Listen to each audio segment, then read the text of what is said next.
Hello, this is a video series that I've wanted to start for quite some time. I'm calling it the color of X, color of player. This one obviously the color of Tobi. Color in this sense being like the Korean idea of style, of some kind of your method of play, how you envision the game, what you do in certain situations, basically the style of play that you have. And so I want to look at the playoff games of players, or like high importance games of players, and try and pick out moments that I think define some of their play styles that could be wider applied to what you would expect to see from the player in a lot of different situations. And Tobi works perfectly for this because he's got a very unique style of Lucio in that it's so good. He plays... Well, for starters, I think he's the standout best Lucio in the world at the moment. Certainly back before the Lucio buff, I think it was much more difficult to make the case for any Lucio being head and shoulders above others. After the Lucio buff, where they tightened up his aura, gave him much more damage, I think they did a couple of other things. The wall ride mechanic as well that they changed, where you got the speed boost. There's now been a much larger difference in terms of mechanical skill and generally where people decide to use their abilities and where the Lucio ends up going and how aggressively they play or defensively, etc. And I think Tobi does stand out head and shoulders above the other aggressive Lucios in Overwatch. And has a massive impact on his team. And I think Lucio has developed and will continue to develop into one of the legitimate powerful roles on the team. Before, there's this kind of meme of, oh, it's just you're just rocking along the payload, or you're just the shot caller who has to run around, or you're a healing ward that just runs around for your team, you know. But I think Lucio, if you play it correctly, is an incredibly powerful hero after the buffs, and no one quite demonstrates that as well as Tobi does.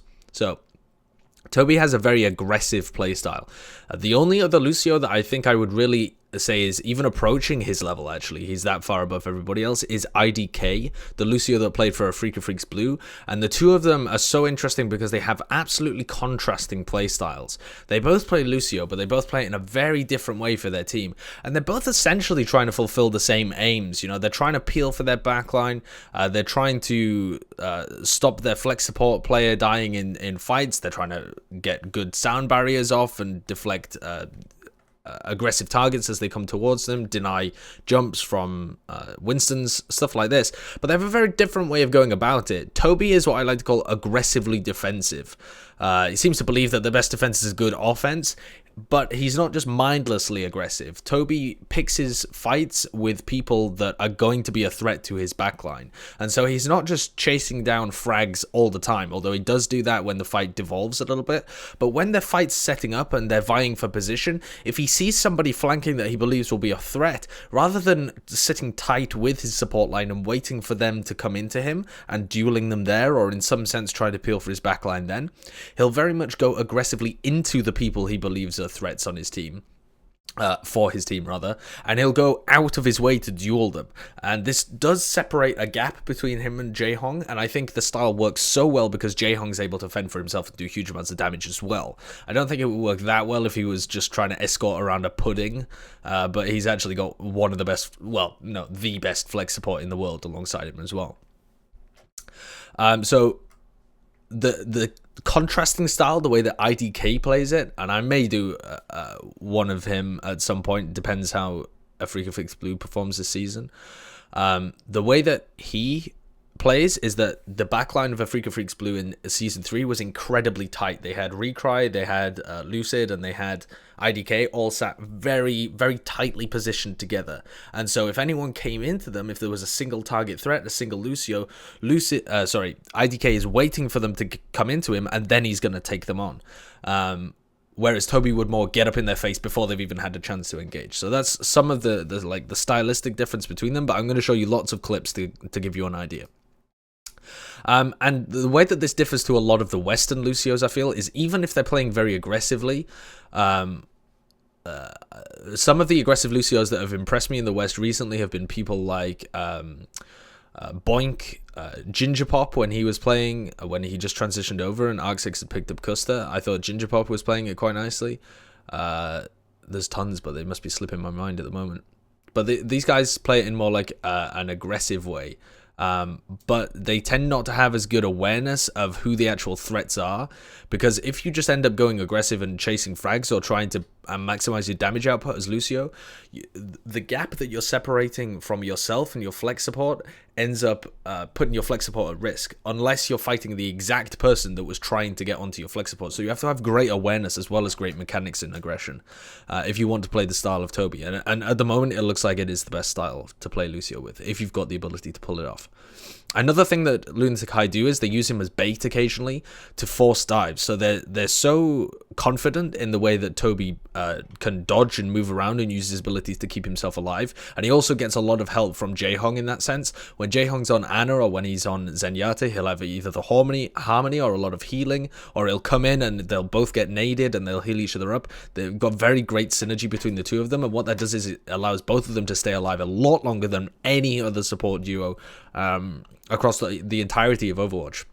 And it allows them to use Tobi as bait, so they'll put him in a very aggressive forward position to force other players to look at him and see if they can get the easy pick, but Tobi just dances around with a harmony orb on him and eventually gets out. And in that time, he's tied up 2 or 3 people, or they'll put him in an aggressive position where they know that people are going to dive onto him, and then they have a counter dive that's set around the fact that they baited Tobi. So it's a very interesting strategy, the way that lunatic-hai use him. So if you compare his statistics, just to start it off before we take a look at the clips, if you compare his statistics between the other, what I would consider Lucios from the top teams that played in Apex Season 3, because these clips are all going to be from Apex Season 3, just for the recency. So you've got Tobi from lunatic-hai, you've got IDK from Afrika Freaks Blue, you've got Gambler from Luxury Watch Blue, you've got Harry Hook from Envious, Waka Waka from Kondu Panthera, and I've included wins from Rogue as well, because I think it's right to include wins in that sense. But even if you take him out, it doesn't make that much difference to the overall statistics. So what I've done is, using Winston's lab, compared Tobi's statistics to the statistics of these other Lucios to see how he differs from their averages. So I haven't included the averages of all of the Lucios in Apex, because some of them are so not so bad that they have terrible statistics, but their teams did so badly that there was no way for them to get good statistics, so it just boosts him even further. But if you actually compare him to his real peers, the people who are playing in teams that he's directly competing against at kind of the top level of Apex, you see that for starters, when you look at his kill percentage in the team, this is a stat that's constantly brought up about the supports in lunatic-hai, but he has about as a time of recording, a 9.1% kills for lunatic-hai, which is 12% higher than the other Lucios on these teams. So he's getting more kills as a percentage of his teams. Now, also the DPS players and in general lunatic-hai actually gets less kills on average. Something about the way that they take fights, at the speed that they take fights, this kind of thing. And the fact that they win fights more based off the ultimates and a proper execution rather than taking scrappy fights or chaining kills in that sense. But he also has higher kills per 10 minutes than other Lucios as well. He has 3.26 kills per 10 minutes, which is 11% higher than the other Lucios that I'm comparing him with. But he also has higher deaths per 10 minutes as well. This aggressive style does get punished, and he has 5.37 deaths per 10 minutes, which is 9% higher than average. So all of his statistics so far have been somewhere around 10% higher than average, whether that be deaths, which is worse, or kills, which is obviously better. And his percentage of first death statistics within lunatic-hai is 7.1%, which is 27% higher than the other Lucios. So you can already see, just by looking at his statistics, that he's dying first a lot more than the other players on these other teams. But that is a stylistic. That's not to do with Tobi being bad.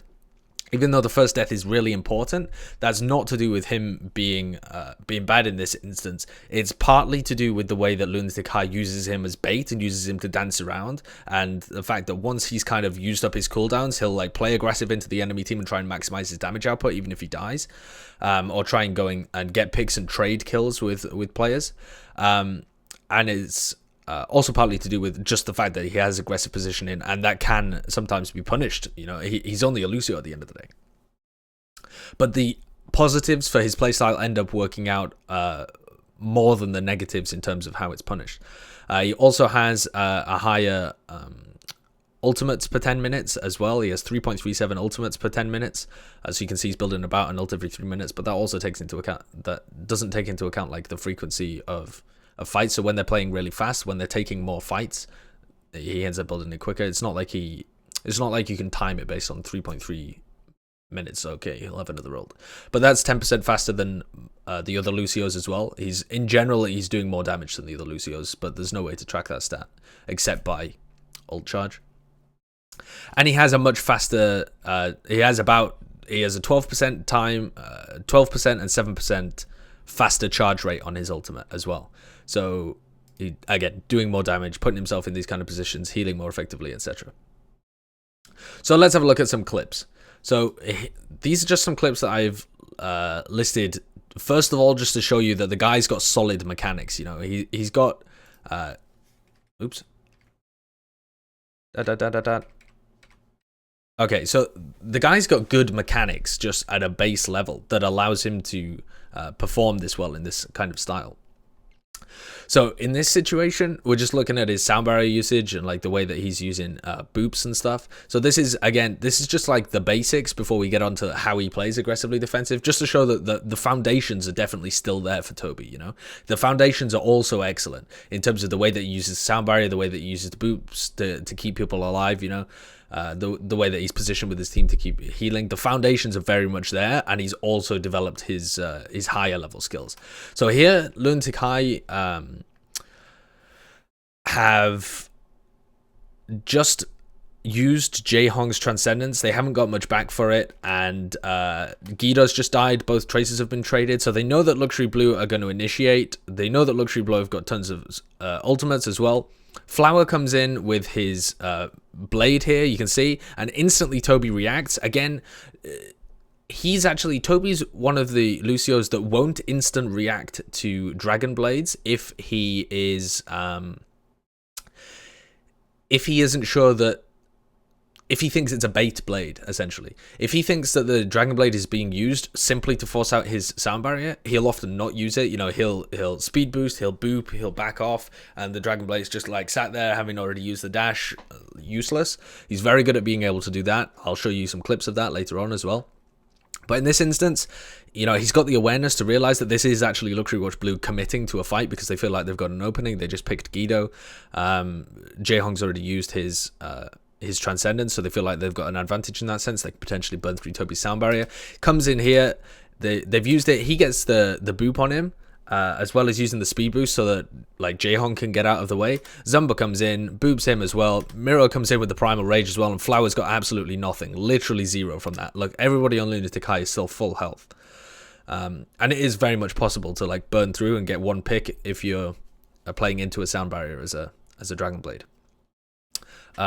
Here, if we skip to a different game where I believe they're playing the finals, you can see here. This is, again, like the situation where... oh, no, they're playing against AF Blue here. And Arhan is going to come in and Dragon Blade. And he's going to Dragon Blade onto Jae-hong. And Tobi has like got an aggressive position on the point, but is aware enough to come back and deal with him by speed boosting boop and then finishes him off to get the kill here. So if you have a look at the way that he's positioned, this is lunatic-hai coming in, they're on the attack, they're coming in onto the point, they've committed onto the point. Here's Tobi playing aggressive with the rest of his team, trying to maximize the damage output. You can see the gap that he's made, so he's not playing like IDK, who would normally be playing like tight. He's not playing a tight defensive Lucio, he's playing aggressive in this sense, and Jae-hong doesn't even have protection from Esker in this particular sense. Arhan senses an opportunity, he can see a gap, he goes in. He's going to use the Dragon Blade. Immediately, Tobi is back. You know, Esker is still facing forwards because he trusts Tobi to deal with it. Tobi's come back. It's not like they have a support ultimate to use here, but Tobi manages to get the boop, get him down onto the floor, does a lot of damage to him, ends up getting the kill. And Jae-hong does fall because they got one swipe on him, and then Donghyun was able to pick him off. But essentially, they were able to mitigate a lot of that just by Tobi coming back and essentially doing the best he could. I mean, that was excellent play coming out from Tobi. Like, the base mechanics, the fundamentals are there for sure. Here's another one of oh, this is a fun one. So here's one from the Apex Season 3 Finals Assault map. Temple of Anubis, And this is the third time that I can remember where Tobi has been nano boosted deliberately. And I don't know any other team that deliberately nano boosts their Lucios with any kind of regularity, but lunatic-hai quite consistently does it. You know, you'll see them maybe something like once a match. Maybe it's slightly less than that, but you do see it with some regularity. They definitely did it once against Luxury Watch Blue. That happened on Iconvald when he was taking on Primal Rage Mano, and Jaehong nano boosted him to farm his ultimate and keep him alive. What else did it happen? It happened on Hollywood against some team. That might have been against Luxury Watch Blue as well. I'm not sure. But it's certainly happened a couple of times, and it happens here on Temple of Anubis as well. So what's happened is Kongtu Panthera are on the attack. They're running a solo Lucio, so Luffy's on the Reaper here, and they're trying to get picks onto lunatic-hai, and lunatic-hai have already lost Guido, and they're kind of in not a great position here. And they just really want to delay, and so Jaehong's getting a lot of health onto the rest of his team. He's building up his nano boost, and Tobi is only on 60%. And now, in a fight in general, if you are like a Zenyatta or something and you're on 62%, you could just frag out and get your ultimate up and save your team. On Lucio, that's very difficult if you're on 60%. It's a much slower charging ult. You don't do that much damage on Lucio, even if you're really hitting almost everything. And so it's going to be very difficult for Tobi to charge up his ultimate and save them in this fight unless he takes the nano boost. And you can see Jaehong's dropped to the low ground. Tobi drops down to the low ground as well. He's just kind of dancing around. He's getting up, aggressive in their face. At this point, he's really weak. Tobi's also excellent at saving the amp it up. I can't even remember. Is that the actual name for that ability? It's such a mouthful. It's like heal boost, you know? So Tobi saves his heal boost, uses his heal boost. He goes upwards in terms of his health. He's back to being somewhat healthy. Jaehong as well is helping him out. He gets the boop away on Rascal and stops him hacking him, and then Jaehong's going to use this nano boost onto Tobi. You can't quite see it just yet, but Jaehong has used the nano boost onto Tobi, and Tobi's going to do a ton of damage and be able to generate this ultimate here. Look at him. He's got the reduced damage that he takes because of the nano boost. The rest of the team is desperately trying to help him. The rest of Kongtu Panthera desperately trying to kill him, but Tobi's staying alive. He's got the heal aura on him. He's slowly regenerating his health. He gets it, and he's going to use this sound barrier to keep the rest of his team alive as well. But, I mean, this is why this play was so nuts when I watched it, is that actually Tobi gets the sound barrier. They're in a great position to be able to help the rest of his team, but Fisher lands an absolutely almighty Winston bubble, the clutch Winston bubble, that manages to completely block all of Tobi's sound barrier here. It's unbelievable because they've invested the nano boost onto Tobi purely so that he could get the sound barrier. Fisher lands the mightiest bubble. What do you call that? Winston shield? I can't even remember what the official name is. And it blocks line of sight for Lucio heals and ultimate. And so because that's down, nobody else on lunatic-hai gets any of the sound barrier that they worked so hard for, that Tobi worked so hard for. And that's not Tobi with a misplay or anything, you know. Tobi played excellently there. It's just that Fisher had amazing game awareness to be able to like pin him in a corner and then put down the clutch bubble like that just to stop the entire ultimate. I thought that was fantastic. But you can see that the guy's mechanics are on point, right?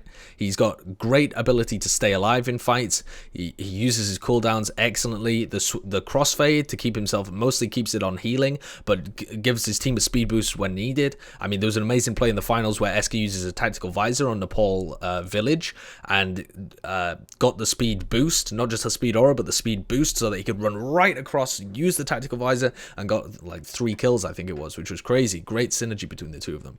And that's facilitated by Tobi. So the fact that he's got these kind of amazing mechanics allow him to be a bit of bait for his team. So let's have a look at some situations in which he's been bait for his team. So here's an example of a time where it's not so much he's being bait for his team, but he's taking a harmony orb. So when Jaehong is on Zen, he often gives Tobi the harmony orbs just to keep Tobi alive. And then Tobi plays really aggressive, and he's aiming just to distract the enemy team, to be honest. He's aiming to tie himself up in like a 1, Tobi being the 1 against 2, or possibly even 3. And if he can tie up all of those players, it gives the rest of lunatic-hai a really great advantage in the rest of the fight. And he relies on his own mechanics and the fact that he's got the Harmony Orb and the Heal Aura, and the fact that he can switch it onto speed and be able to like jump around and dodge a little more to be able to stay alive in these situations. So lunatic-hai are coming in. Lunatic-hai have got control of the point. Luxury Watch Blue are coming in. They're getting close to their sound barrier as well. And lunatic-hai are just desperately kind of trying to delay here. Eska's got this tactical visor, and here you'll see Tobi over here. He's about to take a Harmony Orb, and as they sound barrier in, he's going to take the Harmony Orb here. And he's just going to go into them. And he's just essentially denying space in the same way that a tank normally would, where you just get up in their face and they can't actually push past you because they have to deal with you first. You know, they can't just leave you at the back of them. Otherwise, if they push past you, the tank is just going to turn around and then they're sandwiched. They're in between 2 people. That fight's not going to go well for them. They can't afford to give up that kind of position, so they have to deal with it. That's what people mean when they talk about like creating space and stuff. So in this sense, Tobi here is creating space by taking this Harmony Orb, playing aggressively into them. And you can see that he like takes damage, but he's like skipping back around, and he ties up... Who did he tie up there? He ties up Sabiolbi and Gambler are both chasing him, trying to get this kill. And for a little portion of the time as well, Pine was looking behind him, like seeing what he was up to. And it just buys so much space for lunatic-hai because they're using him in this kind of bait situation. If we skip forward to another fight...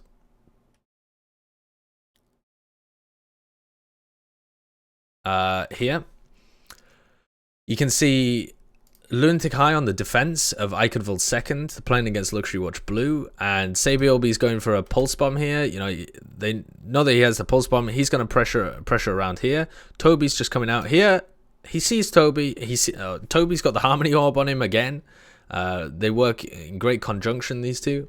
Although obviously Jaehong is also spawning, so who else is he going to give it to? Tobi sees Sabiolbi, looks like he's going for some kind of pick, potentially pulse bomb. He's not really shooting at him, so Tobi realizes what's going on, gives him a boop. He misses the pulse bomb. Sabiolbi's forced to disappear, and Tobi, they use him as bait in this situation because he's playing aggressive on the cart, again denying space for the rest of his team. If we get a shot of him in a second, you can see that here Tobi's just kind of zipping around on the cart, again with the Harmony Orb. They're choosing to put it on Tobi a lot of these times rather than Zumba or Miro, who they just expect to kind of play off their health packs a little bit more, peel for each other anyway, use their shields in great situations, get the heal boost from Tobi to keep them topped up as well. So they rarely have their Harmony Orb just like lazily stuck on one of their tanks, and instead they put it on Tobi to kind of keep him alive, and he plays much more aggressively with it and denies space as well as both of the tanks. But in this situation, he's just kind of like trying to buy room on the cart, ends up getting taken down by Pine. But they're trying to use him as bait and playing aggressive on the cart, drawing attention and fire, and it allows the rest of their team to play in these passive positions. Because if Tobi is also playing in these passive positions and they only have Zumba on the cart, it's very easy for them to actually ignore Zumba because he doesn't do that much damage and try and put pressure on these guys and force their positioning back. But by taking the space that's being given to them, he buys room for Jaehong and Eska. So here's the meat of it. Here's where I'm going to show you why I think of him as a aggressively defensive Lucio, with a focus on the aggression more so than a lot of other people. A lot of other Lucios, that is.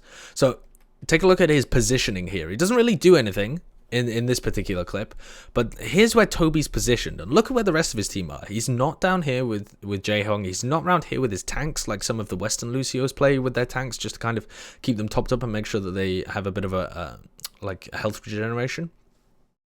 Tobi's very much on a flank, playing aggressively defensive in the sense that he's scouting for flanks. He's looking for like Sabiolbi coming behind. He's looking for the team rotating up top here. Maybe Pine moves up to try and take position on the high ground.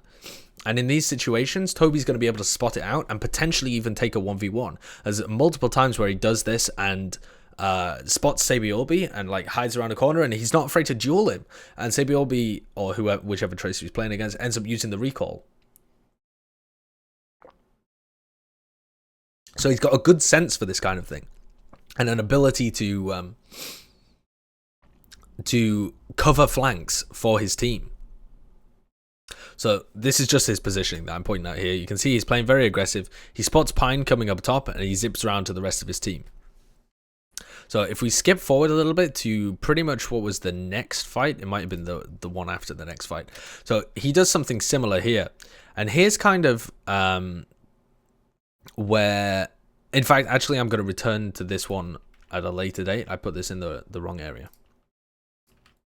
Okay, so if we skip to another one,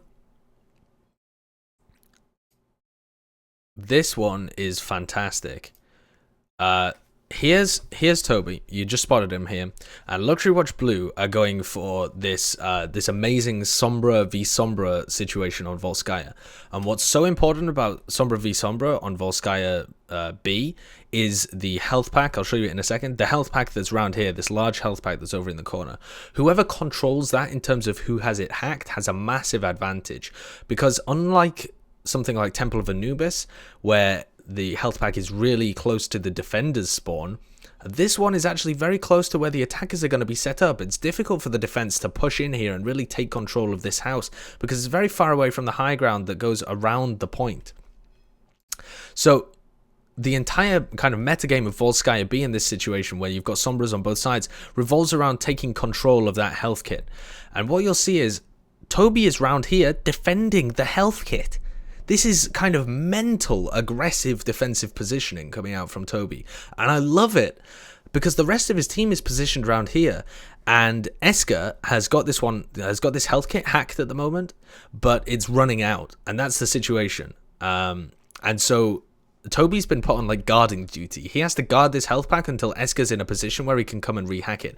But Pine knows this, and Pine is going to be dueling him. So that Pine and Gambler are down here trying to duel with Tobi and see if he can get it. All right, and look at what Tobi manages to do. This is incredible. Pine, okay. So have in your minds, ignore the screen. This is what you have to do so often in Overwatch, unfortunately. Ignore everything that's happening on the screen here and literally just look at Tobi, Pine, and Gambler in terms of their HP, because you can read a fight that's happening here just by looking at the top. So Tobi, Pine, and Gambler are fighting over this health kit, right? And you can see that Tobi is doing damage. You can see his ultimate charge going up, and Gambler takes a little bit of damage. And then you can see in a second that Pine takes quite a bit of damage. Pine, again, dropping really weak here. And then he's going to be able to... And then Tobi takes a little bit of damage. So there's a battle going on here, but Tobi's holding his own against two of their players. And you can see this fight happening around here. Obviously, he's got a health kit to work with as well. And he's inherently quite kind of... I don't want to say Lucio's tanky, but he's got the health regeneration, right? But still, Pine and Gambler should be able to get this pick and be able to get control of the health kit. But look what happens. Tobi does so much damage to Pine that Pine thinks he's going to die and uses the EMP. Uses his EMP just to hack the health kit.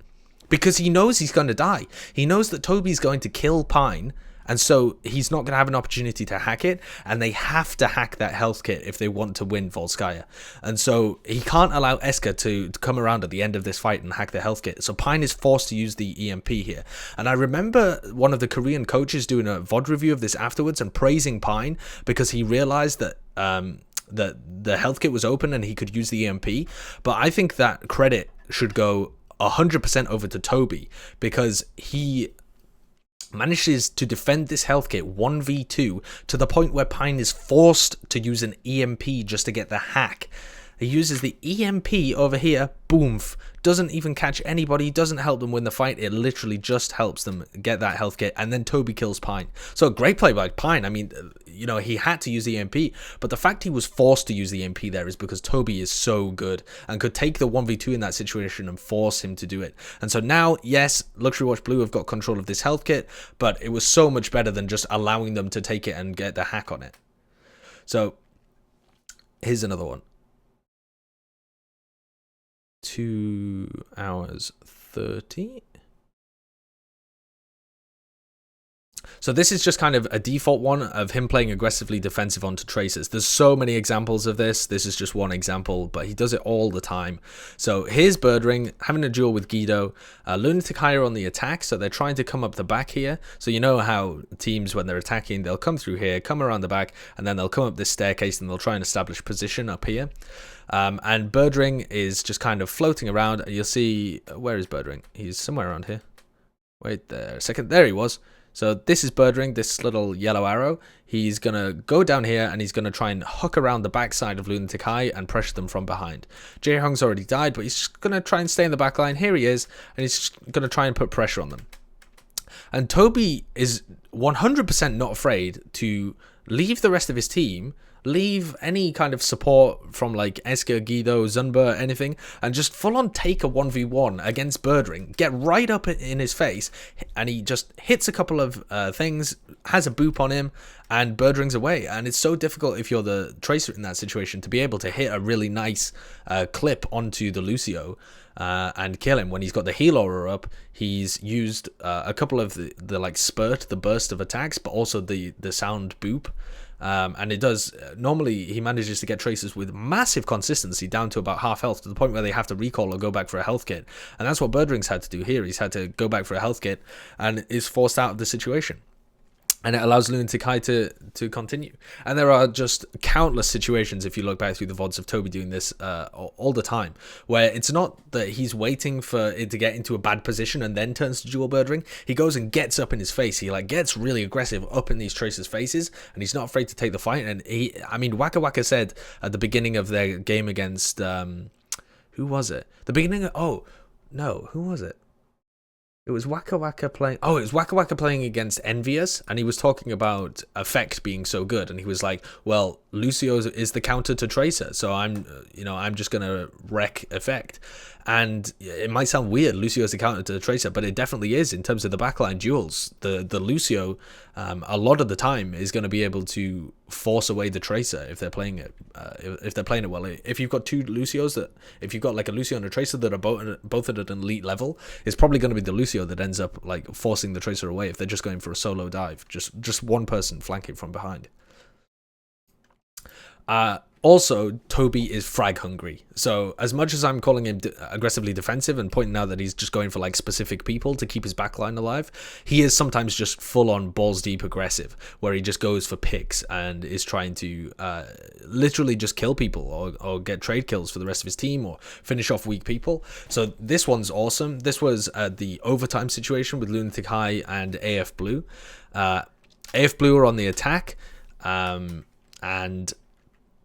IDK has just respawned. He's coming in with the rest of his team now, and when IDK gets to the rest of his team, he wants to stay alive and give them the heal aura. That's just the kind of Lucio that IDK is. He plays defensively. He's very good when they're on the defense or when people are diving into him, but he's not as useful as Tobi is in these kind of situations where a scrappy fight develops. And so IDK comes in with the rest of his team to the fight. Here he is. He comes in, and he's got it on heal aura, and his idea in this fight is just to keep giving his team as much help as possible in terms of health. And so he wants to stay alive as long as he can. But Tobi's got other ideas, and he wants to directly take a fight with IDK. So Tobi goes all the way through, again with a harmony orb on him, goes all the way to their backline, and is deciding to take a 1v1 fight against IDK, who he's just seen return to the fight. So he gets a bit of a boop on him, he's chasing him around, he's doing damage to him. IDK, instead of just taking a man-on-man fight with Tobi, where I'm not even sure who would come out the winner, because IDK's mechanics are really good himself, but prefers it when people aggress into him, Tobi just chases him around the map. You can see here that IDK is literally running away because he wants to stay alive. He's trying to dodge and stay alive and heal up the rest of his team. He doesn't want to take the fight against Tobi. And Tobi just kills him for it. Tobi is literally just gone into the back line and taken a 1v1 and killed IDK. And gets the better end of it because he's aggressive and because he's forcing aggression out of other people. And if you ignore him, he is going to kill you because his mechanics are so good. Here's another one where he's going for a kill onto hacked Mano in this sense. So in this sense, I didn't mean in this sense, I meant in this clip. Esker comes up top, gets the EMP out onto Mano. Bumf shield removed, a couple of players hacked. The team decides that they want to focus Mano down. Rather than it just being their DPS players that go for it, rather than it just being Esker and Guido or something like this, Tobi is one of the guys who chases Mano. You know, Tobi's in there. He's right in the thick of it, going and chasing that kill. So you can see that he's not afraid to maximize his potential in terms of the damage that he can do as well. He's very aware that Lucio actually can do a lot of damage. So it's not just when he wants to be defensive where he's doing damage. In a scrappy fight, he's also doing a lot of damage and getting kills for his team. Here's one where he's incredibly aggressive, and he is literally just trying to trade kills. So here we're on the Birdring cam, and Kongdu Panthera are pushing. This is Eichenwald, Apex Season 3 final, and this is to draw level on the map. They would push for the completion. lunatic-hai have already pushed it to completion. Kongdu Panthera are coming in. Birdring's kind of the guy to watch here because he drops pretty weak, manages to get the recall. His recall is down. Tobi's alive, and he gets hacked. So Birdring gets hacked. He falls pretty weak, tries to hide behind the pillar here, and Guido's doing a lot of damage to people. Guido and Esker are doing quite a bit of damage to all of these guys. Fisher's going to die. Birdring falls insanely weak, and here comes Tobi. Tobi's heard the call that Birdring's really weak, and he knows that his spawn advantage is so much higher that if he trades the kill here with Birdring, by the time they both spawn, Birdring's going to be miles away, and he's going to be right back in the fight. So he traverses the entire map with his speed boost on over and chases Birdring up this corridor and gets the kill onto him and takes down Birdring. And yes, he dies for it, sure, but he's got the spawn advantage. He's very aware of the fact that if they trade kills in that scenario, it's a good thing, and so he goes in and trades the kill. Otherwise he would have just been a sitting duck. So again, playing aggressively, going in, trading the kill ends up being advantageous for his team. Here's another one where he's again playing very aggressively in the middle of a fight. Not the best angle here. Again, in Apex Season 3 final, they're playing against Kongdu Panthera. Kongdu Panthera are attacking here. Tobi has come down. He's playing within here. There's Jaehong. They're getting in onto Jaehong. Managed to get the pick onto Luffy, but they've done quite a bit of damage over to Luffy. Here's Tobi keeping his team alive and trying to do damage to the tanks as they come in, and he knows that Luffy is half health or less and has used the Shadow Walk, is it called, or something? I can't actually remember what this is called. It's been so long since we've seen Reaper fully in the meta. Wraith Form, that's what it's called, Wraith Form. So he goes over to this health kit, and Tobi is able to predict this completely because he's just seen it happening. And again, just knows that there's a free kill there. He knows that he can go and do it. So here's Tobi. He's chasing after Luffy, who went over in that direction. And Tobi is kind of off cam at the moment, but you can tell by the kill feed in a second that he just got the boop off onto him. And here's Tobi. So he chased him. He saw Luffy coming out on half health. He knew where he was going. And Tobi's not afraid just to chase the Reaper and get up in his face and boop him off. And then he takes a 1v1 against Birdring. And look, he's taking the 1v1 against Birdring, again, getting right up in his face, making sure that Birdring's got no space to be able to work with, ends up getting the kill in the end. You know, pressuring him out. He did have help from, was it Zumba? Or Guido or somebody?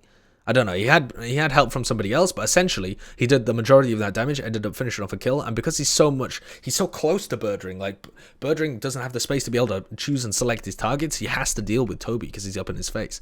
So again, the aggression, the frag-hungry situation, so good. So, just to finish out the video, I'm going to do a little snapshot of when things go wrong for Tobi. So this is some of the reasons why he has larger deaths than everybody else, than all the other top tier Lucios. So this is a situation going back to the game against LW Blue, where lunatic-hai have kind of routed LW Blue. They've got them all really weak. LW Blue are going to disengage. They've demeched Meko as well, so they're going on a bit of a chase here. They've even got the pick onto Flower, so they go on a bit of a chase. They split up into two groups because Luxury Watch Blue have split up into two groups as they've removed themselves from Nepal Village. So lunatic-hai go forwards, so they separate their backline and their front line. Front line here with this composition is Zunba, Guido and Miro. So you can see here that here's Guido, Zumba and Miro. They go forwards. This is their front line. They're chasing Sabiolbi and Gambler. And over on the... Wait, isn't that Gambler? Yeah, it is. And over on the other side of the map, the other three players, Esker, Jaehong and Tobi, the backline, have actually gone aggressive and chased themselves. Like, they're going aggressive, they're trying to force and see if they can get picks, but Pine does a huge amount of damage here. I won't bore you by going through and tracking it all, but you can tell what's happening in the fight around there just by looking at the ultimate percentages in the fight and stuff. Pine ends up getting a ton of ult percentage because he does all this damage there to Jaehong that you just saw, takes him down to there. Jaehong's forced to pop his Transcendence, and so by virtue of the lunatic-hai supports going so aggressive, with Tobi kind of leading the charge there, speed boosts them in, they're forced to use the Transcendence, which they didn't need to. You know, Luxury Watch Blue were already out of there. They were only going to get a couple of stagger picks at the most. So that's one of the ways where they can actually get punished for it. Here's another one where Tobi mispositions himself and ends up paying for it with a death. So you'll see that a lot of the ways that Tobi is playing Lucio are based on an understanding, a game awareness, a prediction of where the enemy team is going to be. So he predicts that people are going to be flanking, so he needs to be in a certain area, or he predicts that they're going to, in this case, predicts that Luxury Watch Blue are going to go around the right hand side like they have done for pretty much all the other time, but there's only 30 seconds left on the clock. So instead of going all the way around the right hand side, he's positioned himself here, which would be a very defensive position if they loop around the right hand side, because he can then move around, and the idea for lunatic-hai is to kind of have him over on this side along with Jaehong when they come up on the right hand side, or possibly even drop down to the point. But he predicts it wrong, and they essentially just dive straight into his face and he gets caught out of position. So here they go forward, Flower kind of misses it, but again, Tobi is here, and you can definitely get picks onto Tobi. He's not some kind of god tier like immortal master of Lucio where he'll literally never die. If you manage to execute a dive correctly and catch him out of position, he will go down, and he dies here, and he's the first death for his team. And they managed to identify the fact that he wanted to transition across this from left to right in terms of the way that you're looking at it, over onto the other high ground, and they caught him in the middle, and he didn't have anywhere to go, and he doesn't have backup from the rest of his team because Guido and Eska don't have any verticality, so they can't help up there. Miro finds it hard to counter dive, and Zumba can only really shoot at people, so they're able to get the pick onto Tobi and pick him there because his positioning was slightly off. It was like he's trying to predict things a little too much, perhaps. Here's another situation as well where his positioning is so aggressive here that Arhan's still able to take him down with the blade, even though his mechanics are really good. So Tobi, let's see if we can catch a look at Tobi. There is obviously Eska in the I've just used my EMP pose. Tobi should be around here somewhere. I've got to search for him on the screen. Where is he? There he is. Okay, there's Tobi. I don't know where he suddenly appeared from. There's Tobi. Both teams have just used their sound barrier, and Arhan's used his Dragon Blade. But because Tobi is so aggressive up at the front with the rest of his team, instead of at the backline where a lot of other Lucios play, where they'd be like around here, possibly just off screen.